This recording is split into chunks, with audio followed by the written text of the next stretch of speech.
बात जुर्म से जूझते आवाम की हो या फिर समाज में बढ़ते क्राइम ग्राफ की, अपराध की हर सूरत के पीछे छिपा होता है कोई न कोई गुनहगार। नमस्कार, आपके साथ मैं हूं सोनाली सिंह। तफ्तीश की राह में आने वाली हर कड़ी सुराग बनकर पहुंचाती है गुनहगारों को सलाखों के पीछे।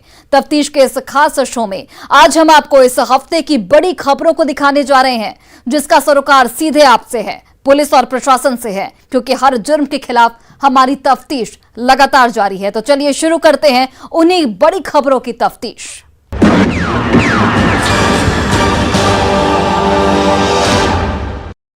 पटना की रामकृष्ण नगर में एक किराए के मकान में पिछले 3 सालों से जिस्म फरोशी का धंधा चल रहा था, वो भी एक औरत चला रही थी। कागज के चंद टुकड़ों के लिए हुस्न की सौदेबाजी कर रही थी, रात रंगीन करने का इंतजाम कर रही थी। लेकिन भनक लगते ही पुलिस ने बदनाम आंटी के बंद कमरे का राज खोल दिया और हुस्न की सौदेबाज को हथकड़ी पहना दिया। बदनाम आंटी के बंद कमरे का खुला राज, रात रंगीन करने का चल रहा था काम, हथकड़ी में हुस्न की सौदेबाज।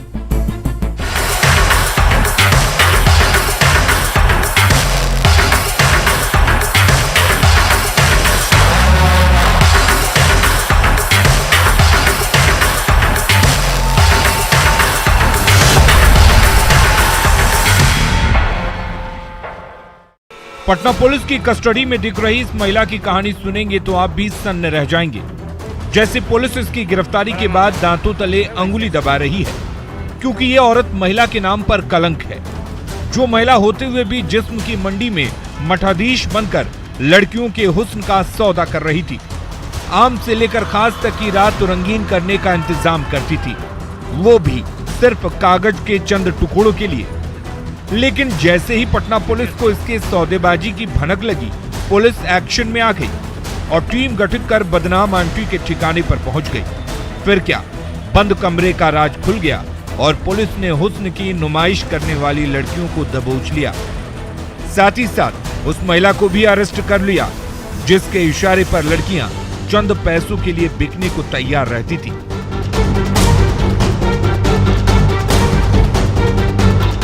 छापेमारी के क्रम में वहाँ पे कुछ लड़के और लड़कियाँ जो आपत्तिजनक अवस्था में मिले, जिसमें वहाँ पे 3 लड़के थे। एक रितेश कुमार, दूसरा राहुल कुमार और तीसरा नीतीश कुमार, और एक वहाँ पे महिला जो सरगना के रूप में थी, ममता कुमारी, उसकी भी गिरफ्तारी हुई। और उसके पास से वहाँ से उस मकान से 5 लड़कियाँ जो है बरामद हुई, जिसमें से एक नाबालिग भी है। सही सुना आपने, जिस महिला को पुलिस ने गिरफ्तार किया है उसका नाम ममता देवी है, जिसके इशारे पर हुस्न के सौदे का गंदा धंधा चल रहा था। इसमें रितेश कुमार, राहुल और नीतीश इसका साथ दे रहे थे। पुलिस ने इन्हें भी अरेस्ट कर लिया है। बताया जाता है कि पटना पुलिस को खबर मिली थी कि रामकृष्ण नगर इलाके में किराए के मकान में सेक्स का धंधा चलाया जा रहा है, जहां लग्जरी गाड़ियों से लड़कियों को ग्राहकों के कमरे तक पहुंचाया जाता है। सूचना मिलते ही पुलिस एक्शन में आ गई और छापेमारी कर 5 लड़कियों को दबोच लिया, जो आपत्तिजनक हालत में थी, जिसमें से एक लड़की नाबालिग भी है। साथ ही साथ पुलिस ने उस स्कॉर्पियो गाड़ी को भी जब्त कर लिया है, जिसके जरिए लड़कियों को ग्राहकों के रूम तक पहुंचाया जाता था। गाड़ियाँ भी ममता कुमारी से जो अभी नई हैं गाड़ियाँ बरामद की गई हैं, एक एक्सयूवी गाड़ी है और एक स्कॉर्पियो गाड़ी। और उन लड़कियों ने बताया, जो विक्टिम है उन्होंने बताया कि इनका ड्राइवर जो राहुल कुमार गिरफ्तार हुआ है, वही इनके द्वारा जहाँ भी ग्राहकों के पास भेजा जाता था, वही इन गाड़ियों के माध्यम से उनको ले जाता था। और ये काफ़ी समय से, लगभग 2-3 साल से ये अवैध धंधा चला रही थी। और इसकी सूचना जैसे हम लोग मिली, इनकी गिरफ्तारी किए और उन लड़कियों को मुक्त कराया गया। जब पुलिस ने नालंदा जिले के हिलसा की रहने वाली सेक्स रैकेट की संचालिका ममता देवी से सख्ती से पूछताछ की, तो पता चला कि ये गंदा धंधा पिछले 3 सालों से रामकृष्ण नगर इलाके में एक किराए के मकान में चल रहा था, जिसकी भनक पुलिस को इसके पहले तक नहीं थी। लेकिन अब पुलिस ने बंद कमरे का राज खोल दिया है। फंसा लेते थे अपने इस धंधे में, और एक बार अगर कोई उनका फ़ोटो या ऐसा कोई वीडियो बना लेते थे और उससे उनको ब्लैकमेल भी कर करके और ग्राहकों के पास भेजते भी थे। और इस मकान में जो कि रामकृष्णा नगर में है, यहाँ भी जो है अपने ग्राहकों को बुला कर और उनसे जिस फरोशी के धंधा संचालित करवाते थे। इस खुलासे के बाद पुलिस दावा कर रही है ये एक बड़ा नेटवर्क है जिसमें कई लोग शामिल हैं। उन्हें भी जल्द गिरफ्तार कर जेल की सलाखों में पहुंचा दिया जाएगा।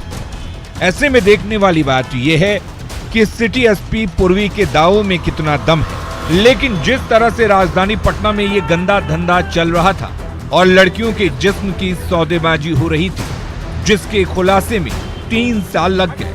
न जाने पटना की तंग गलियों में ऐसे कई मकान होंगे जहां जिस्म की मंडी सजती होगी और हवसी दरिंदे अपनी प्यास बुझाते होंगे। चिंता की बात है। न्यूज़ 18 के लिए पटना से संजय कुमार के साथ ब्यूरो रिपोर्ट।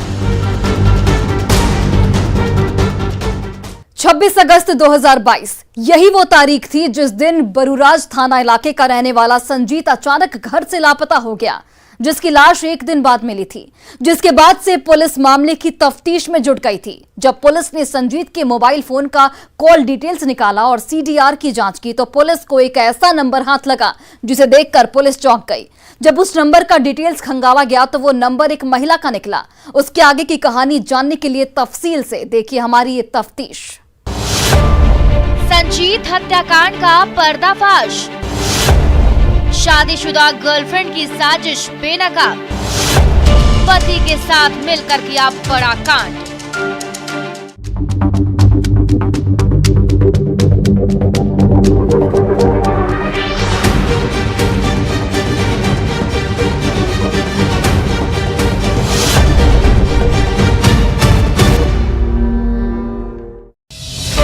रूबी कुमारी। इश्क और शादी के बाद धोखे की साजिश में लिपटा यही वो नाम है जिससे संजीत कुमार की हत्या के पीछे की कहानी शुरू होती है, जिसका खुलासा करते हुए पुलिस ने कातिल गर्लफ्रेंड की साजिश को बेनकाब करते हुए उसे गिरफ्तार कर लिया।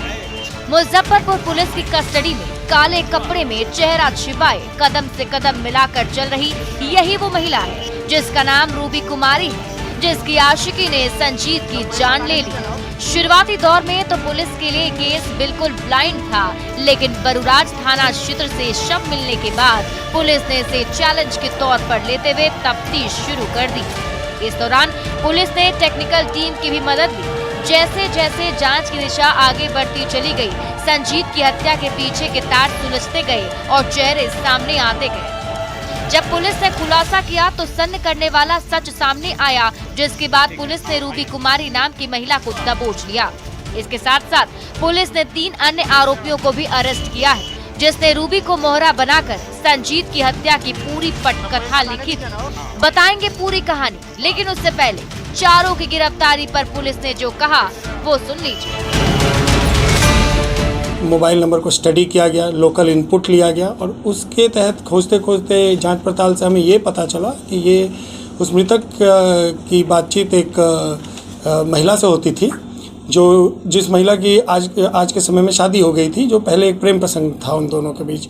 तो इस चीज़ को जीरो डाउन करते हुए उस महिला का पता करते हुए उसे अभिरक्षा में लिया गया और तब उनसे पूछताछ की गई, तो फिर इस पूरे घटना का उद्भेदन किया जा सका। सही सुना आपने। सीआर की जांच की तो पुलिस को एक नंबर मिला, जिस वारदात वाले दिन यानी 26 अगस्त को संजीत की लंबी बातचीत हुई थी। उस नंबर का जब पुलिस ने डिटेल्स खंगाला तो पता चला कि नंबर किसी महिला का है। उसके बाद पुलिस ने उस महिला को अरेस्ट किया। वो महिला कोई और नहीं बल्कि पुलिस की गिरफ्त में दिख रही यही रूबी कुमारी है। जब पुलिस ने सख्ती से पूछताछ शुरू की तो महिला ने साजिश के सारे पत्ते खोल दिए, जिसके बाद पुलिस ने उसकी निशानदेही पर 3 अन्य लोगों को अरेस्ट किया, जिसमें राजेपुरा थाना इलाके के छिटकहिया की रहने वाली रूबी कुमारी, मंतोष कुमार, कंचन कुमार और सोनेलाल शर्मा शामिल है। जबकि गिरफ्तार महिला का पति और अन्य 2 आरोपी अभी भी पुलिस की गिरफ्त से बाहर है, जिनकी अरेस्टिंग को लेकर पुलिस जगह जगह खाक छान रही है। कि वो महिला और उसका पति, उसके भाई और उसके भाई के 2 मित्र और उसके पति का कोई 2 मित्र था जिसे वो नहीं पहचानती थी। इन सब लोगों ने सुनियोजित ढंग से प्लान करके उस युवक को अपने घर बुलवाया महिला के थ्रू, और उसके बाद कोरीगांव में वहीं पे चौर में उस युवक की गला दबा के हत्या कर दी और फिर वो लोग घटनास्थल से अपने अपने जगह के लिए फरार हो गए। महिला की गिरफ्तारी के बाद पुलिस ने अपनी जांच की दिशा को इश्क की गली में मोड़ दिया और गहराई में जाकर तफ्तीश करनी शुरू की तो पता चला कि शादी से पहले मृतक संजीत का रूबी से प्रेम प्रसंग चल रहा था, जिसकी जानकारी रूबी के परिजनों को थी, जिसे लेकर रूबी के भाई ने संजीत को धमकी भी दी थी। तब मामला यहीं पर खत्म हो गया, लेकिन शादी के बाद रूबी की आशिकी के बारे में उसके पति को भनक लग गई, जिसे लेकर रूबी का पति इंतकाम के आग में अंदर ही अंदर जलने लगा और उसने संजीत को रास्ते से हटाने का प्लान बना डाला, जिसमें रूबी को उसने हथियार के तौर पर इस्तेमाल किया। पूरी प्लानिंग के साथ 26 अगस्त को रूबी ने संजीत को कॉल करके मिलने के लिए बुलाया। संजीत रूबी की साजिश से बिल्कुल अनजान था। वो बिना कुछ सोचे समझे रूबी से मिलने के लिए पहुंच गया, जहां सभी ने मिलकर संजीत की गला दबाकर हत्या कर दी और शव को फेंककर आरोपी फरार हो गए। सामने आया है पूछताछ में और मैनुअल देखा गया और टेक्निकल, तो उससे ये प्रेम प्रसंग था जो कि बाद में शादी हो गई महिला की। तो जो उसका पति था उसे और उसके घर वालों को इस बात की भनक थी, और महिला का जो भाई था उन लोगों द्वारा पहले भी उस युवक की जिसकी मृत्यु हुई उसको धमकाया गया था। तो ये प्रेम प्रसंग कम बाद में जो एक हेट होता है उसको लेके ये घटना को कारित किया गया। इस तरह पुलिस ने मोहब्बत में मर्डर की गुत्थी को सुलझाते हुए शादीशुदा प्रेमिका रूबी, उसके पति और भाई की साजिश को बेनकाब करते हुए 4 आरोपियों को गिरफ्तार कर जेल की सलाखों में पहुंचा दिया है, जबकि बाकी के 3 आरोपियों की गिरफ्तारी के लिए पुलिस छापेमारी कर रही है। लेकिन जिस तरह से रूबी ने अपने आशिक को धोखे से बुलाकर अपनी साजिश में फंसाकर जान लिया, वो बेहद खौफनाक था, जिससे मोहब्बत के दीवानों को सबक लेने की जरूरत है, सावधान रहने की जरूरत है, सतर्क रहने की जरूरत है। न्यूज़ 18 के लिए मुजफ्फरपुर से प्रियांक सौरभ के साथ ब्यूरो रिपोर्ट।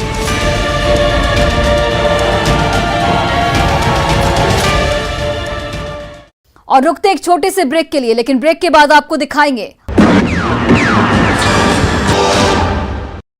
ब्रेक के बाद एक बार फिर से आप सभी का स्वागत है।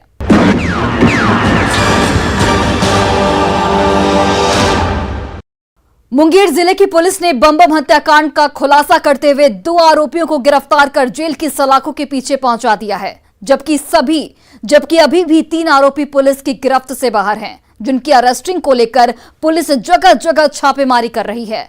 गिरफ्तार आरोपियों ने पूछताछ में जो खुलासा किया है वो बेहद चौंकाने वाला है, जो परिजनों के शक को सच साबित कर देता है। देखिए इस रिपोर्ट में बम हत्याकांड के 5 किरदारों की पूरी कहानी। बम हत्याकांड का खुला राज, रंगदारी नहीं देने पर हत्या की वारदात, 5 आरोपियों में से 2 गिरफ्तार, 3 की तलाश।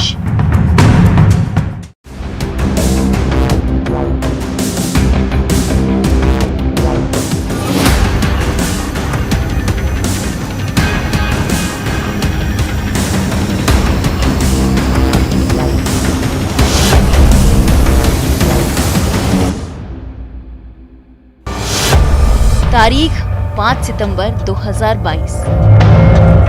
यही वो तारीख है जिस दिन मुंगेर जिले के सफिया सराय ओपी क्षेत्र के गौरीपुर गांव निवासी रेल कर्मी बम कुमार की बेखौफ अपराधियों ने ड्यूटी जाने के दौरान गोलियों से छलनी कर मौत के घाट उतार दिया था, जिसके बाद से पुलिस मृतक की पत्नी कल्याणी के बयान पर FIR दर्ज कर मामले की तफ्तीश में जुट गई थी, जिसमें परिजनों ने गांव के ही अरविंद यादव समेत 3 लोगों को नामजद अभियुक्त बनाया था और रंगदारी नहीं देने पर हत्या का इल्जाम लगाया था, जिसे आधार बनाते हुए पुलिस ने जांच करनी शुरू की तो बम की हत्या के पीछे के तार एक एक कर सुलझते गए और पुलिस आरोपियों के गिरबान तक पहुंच गई। जब खुलासा हुआ तो परिजनों का इल्जाम सच साबित हुआ। साक्ष्य के आधार पर, फुटेज के आधार पर, तकनीकी हम लोगों का अनुसंधान का जो यूनिट है उसके आधार पर एक व्यक्ति को गिरफ्तार किया गया। उनके कन्फेशन के आधार पर इस हत्या में प्रयुक्त आर्म्स बरामद किया गया तथा दूसरे व्यक्ति को भी गिरफ्तार किया गया। इसमें टोटल 5 अभियुक्त हैं। सही सुना आपने, मृतक बम ताती की हत्या के 5 किरदार हैं, जिसमें से पुलिस ने तकनीकी अनुसंधान में 2 को गिरफ्तार कर लिया है, जिसमें ललखा चौक से श्रवण यादव और आदमपुर गांव निवासी मनीष कुमार शामिल है। जब पुलिस ने दोनों से सख्ती से पूछताछ शुरू की तो दोनों ने अपना जुर्म कबूल करते हुए हत्या में शामिल अपने अन्य साथियों का नाम, पता और ठिकाना भी उगल दिया, जिसमें अरविंद यादव, मुकेश मंडल और चंदन मंडल शामिल हैं, जो अभी पुलिस की गिरफ्त से बाहर है। गिरफ्तार आरोपियों ने ये बात भी कबूल कर ली कि रंगदारी में ही बम की हत्या हुई है।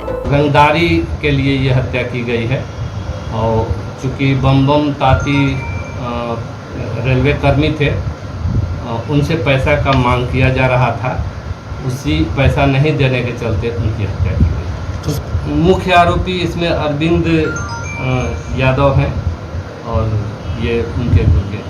दो जने के जो गिरफ्तारी हुई है, श्रवण यादव और मनीष कुमार, ये दोनों उस घटना में शामिल थे। इन लोगों के पास से आर्म्स भी बरामद किया गया है, मोबाइल। रंगदारी की रकम नहीं देने पर अरविंद यादव ने ही बम की हत्या की पूरी स्क्रिप्ट लिखी थी और 5 सितंबर को अपने 4 अन्य साथियों के साथ मिलकर अंजाम तक पहुंचाया था, जिसका पुलिस ने पर्दाफाश करते हुए गिरफ्तार आरोपियों के पास से हत्या में इस्तेमाल पिस्टल और कारतूस को भी जब्त कर लिया है। साथ ही साथ मोबाइल फोन भी जब्त किया है।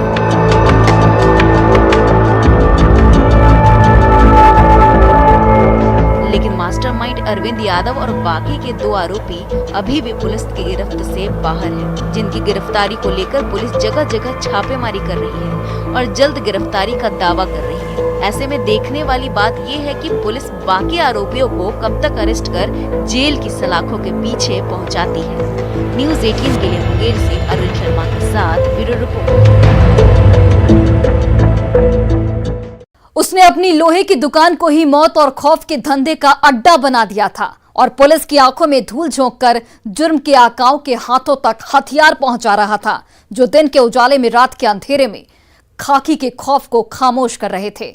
लेकिन उसे यह पता नहीं था कि एक दिन वही बदमाश उसके धंधे का पता ठिकाना बता देंगे और पुलिस उसके हाथों में हथकड़ी पहना देगी। देखिए इस रिपोर्ट में गन फैक्ट्री के गॉडफादर की पूरी कहानी। मिनी गन फैक्ट्री का पर्दाफाश, कुख्यात बदमाश ने खोला राज, गन फैक्ट्री का गॉडफादर गिरफ्तार।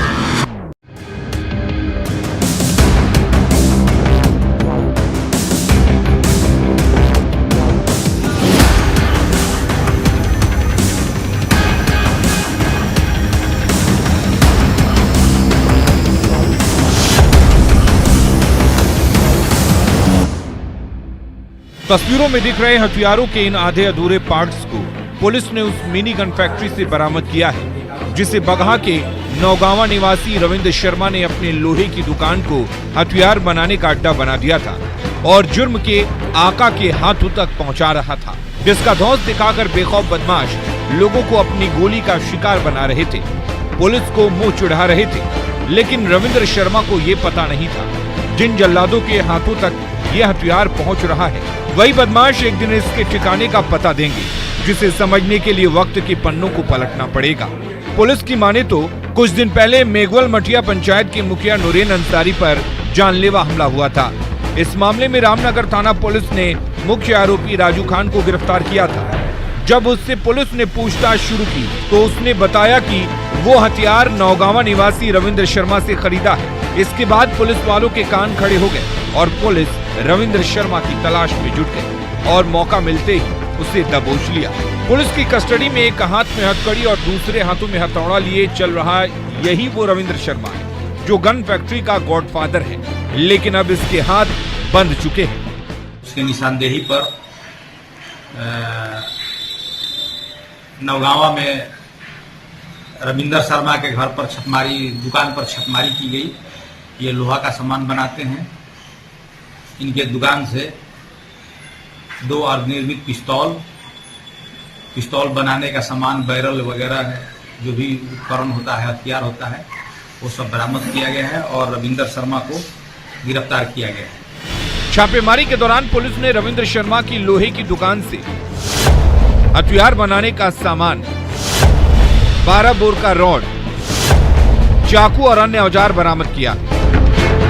साथ ही साथ मिनी गन फैक्ट्री चलाने वाले नौगांवा निवासी रविंद्र शर्मा को भी रंगे हाथों गिरफ्तार किया। उसको रिमांड पर लिया गया था। उसने बताया कि इन्हीं के यहाँ से 2 पिस्तौल घटना को अंजाम देने के लिए 10,000 रुपए में क्रय किया गया था। जिस